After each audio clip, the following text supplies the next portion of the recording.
Well, there is a practicality to studying scripture that I think sometimes we don't talk about it like concretely, but I need to start with it today so that I can kind of back up what I'm going to talk about. So people are like, she is crazy, but not for this reason.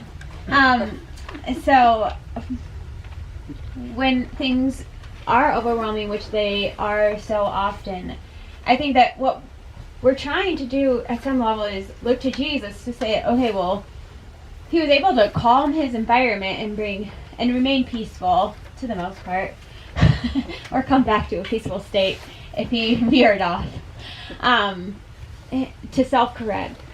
He was able to do this, so, and it was for a larger purpose. So it's two different things, right? Like, Jesus was doing these things, and it would be nice to kind of have that character and that awareness, that meta-awareness. But so we want to be like that because that looks comfortable to some degree and productive. And then there's this other piece of our lives are supposed to fit into a bigger picture, right? They have a purpose that's beyond our own. And Jesus, we believe, fits very well into that larger purpose. Like, he plays a central role in that. Regardless of your theology around Jesus, we all kind of can agree on those things, right? That there's something about Jesus that we're drawn to, his story, and his story is embedded in like this bigger, greater narrative of hope. And so I'm starting that way because when I read this story, it's so thick and stinky in some ways with human agenda. And it gets so repetitive. It's not that I don't mind the agenda, and I get where it's coming from. Like, Jesus needs to be all powerful. They were really trying to make this argument that like he was the one. Like, there were lots of people healing and doing miracles at the same time as Jesus, and no one else could calm the raging seas. Like, it was sort of this one-up thing, right? Like, someone's like, oh, I healed a dog. And he's like, yeah, well, there was this giant hurricane and I stopped it. And we have to remember that there's a storyteller behind all of these stories that we're receiving. And there's a very real agenda. And we can empathize so much with that agenda. When you love and believe in something, like, you will do things to communicate what you're believing in. We've all told stories where it's like, the story is true, but we're telling it so that it's more true. So that people can have the emotional connection to the power we felt in that moment. But there's also something to this story that sort of gets thwarted from the identity of who Jesus is. Yes, this story is about connecting Jesus to this identity of superiority, really, from the rest of humanity and from the rest of creation through domination over natural elements, right? Like, that's kind of how this story is set up. But I also feel like there's something missing for us that we have to kind of backtrack our way out of to say, okay, well, let's look at all the evidence of who Jesus was, of how God created the world and the order in that, and then where there are blank spaces in this story that things don't connect. And how I decided to do this was to look at the story from the perspective of the water, from the perspective of the wind. Because there's an interesting thing going on that we don't look at a lot, but it's very intriguing, and I think it can be illuminating into how we interact in this world, participate in that bigger narrative, and still remain sane. So a lot of the commentary talks for this passage in particular kind of it dabbles in this idea that Jesus was actually like exorcising the water and the wind. Like, a demon had come in and it was just evil. And so Jesus had to dominate the elements and get that demon out and calm things. But if you kind of look at what Jesus is doing and the outcome of how he does it, that doesn't completely add up. Like, when is the last time you tried to calm and bring peace to anything through domination and violence and it worked out, like, right away? Like, no, like, that doesn't happen. Like, maybe I can just see, like, the water enacting, like, calm for a minute and then, like, back with, like, a tidal wave, right? Like, that's just not how relationships work. And it's very obvious that Jesus has a relationship with the water, because when he wakes up, it's not really the disciples that he's coaching. He doesn't like go to the disciples and be like, oh, I know this storm, so we need to like do this thing with the sail, and we need to like anchor the boat this way and on and on. Like, none of that. Like, Jesus goes to the water and the wind through this relationship that signifies to us that there's some form of agency and consciousness and intellect in those elements. For the solution that Jesus is seeking, which in this passage is simply identified as the survival of humans, which we could argue that that's probably not the whole story and purpose of what Jesus is trying to teach. But for that identified purpose in this story, Jesus doesn't go to the humans. He goes to the water and the wind for a solution. The other thing that's interesting to me is that it's not necessarily characteristic of Jesus to just dominate and subdue. Like, there's nothing up to this point and after this point that would suggest that he's really interested in proving how strong and powerful he is. Like, if this were the case, like chapters ago, he would have just been like, sure, I'll be your king. Like, where's the crown? I would like a warm castle and some Aquafina water. Like, come on. Like, he never is taking anyone up on that offer. And he's always, like, very elusive about his identity. So to me, it's like, in the subtext of this story, there are some humans that are really desperate for other people to understand in their own terms what they've experienced Jesus to be. And that's this beloved teacher who is beyond human in some form of mystery that we can't articulate, right? Like, I'm guessing that the disciples trying to explain what happened on that storm was probably a lot like me trying to explain what we're doing when we come out here. I went to get a coffee before this, and this guy next to me was like, oh, are you going skiing? And I should have said yes. Like, I should have said yes.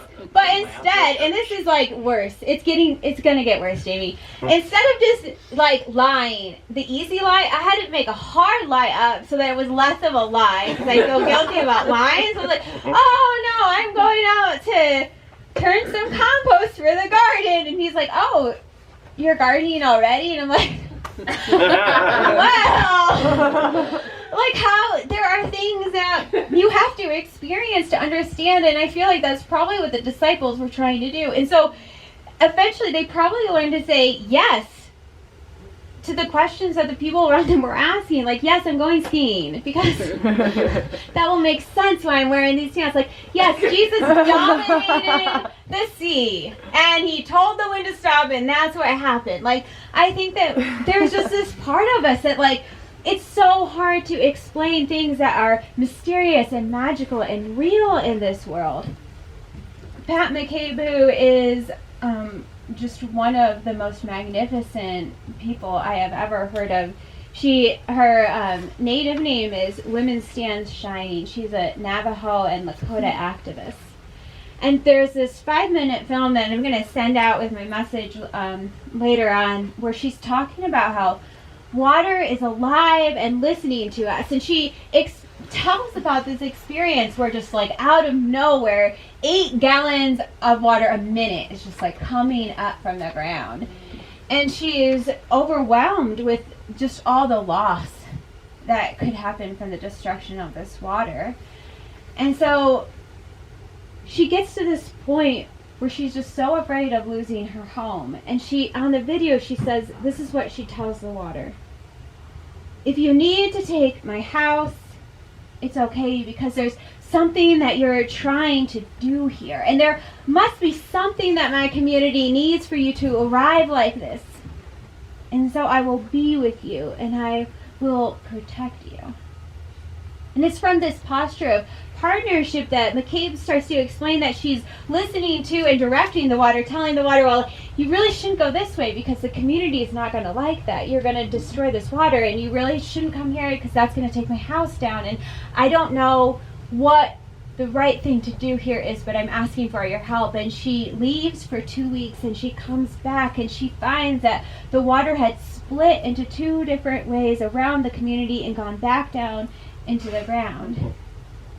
And she calls this not like this recollective story of how powerful she is and how effective her prayer is, but how wise the water was, and how the water saw this solution that was in the best interest of everybody. And this makes so much more sense as a narrative to go in place of the words that Jesus must have spoken. For this man who stood in his darkest moment and didn't dominate the scene or change people's minds, but who simply said, "Your will be done, not mine."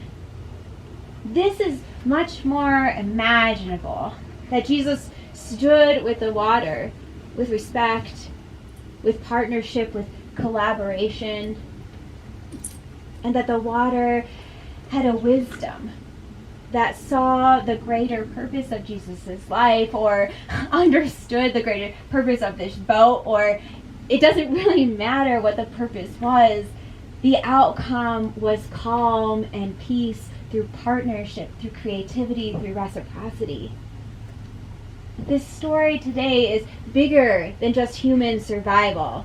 There is a broader plot beyond dominating the wind and the sea so that one species can have faith in the power of a man.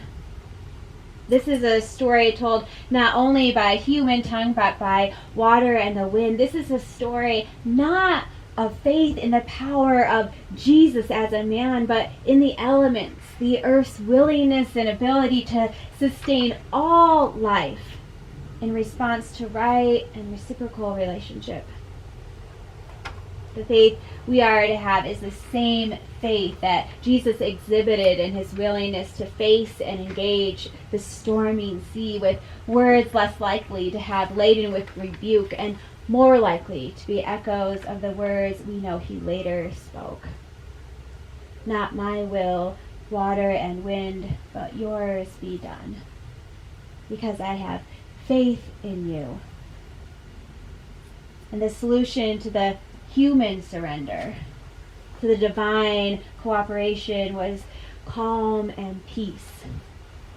It was a way forward that many miracles could happen in the presence of the sea in the coming chapters, surrounded by the wind, in the sight of all God's creatures who had faith in the salvation of a world empowered not for the survival of one species, but for the flourishing of all life. Amen.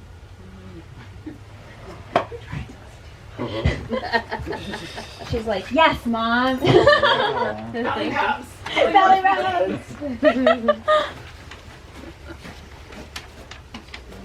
She's also like, I'm thirsty. I think she's trying to get the coat off now. Oh, I bet she's Probably. I mean, Oh, the shoes are gone. oh yeah. She gave up on the shoes. She had 2 on for a little while.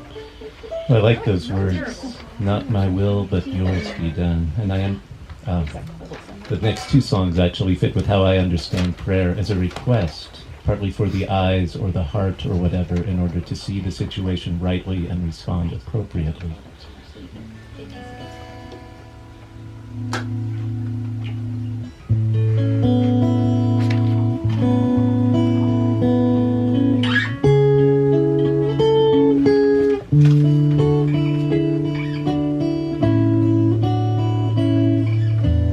Wash my eyes that I may see. Yellow return to the willow tree. Open my ears that I may hear the river running free and clear. And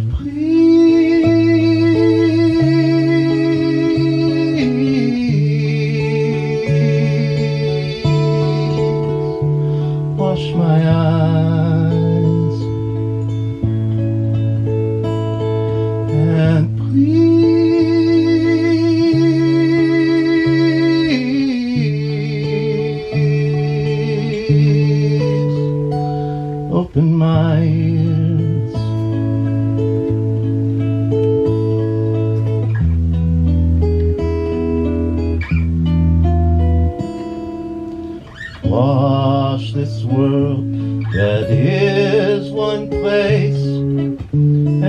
there's a mad and a fearful face.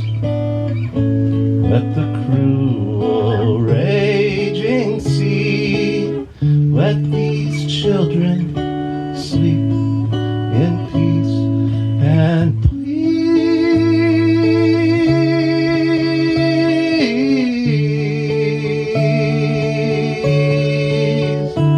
wash this world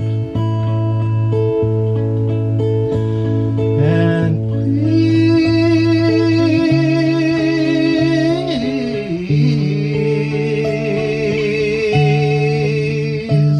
let these children sleep in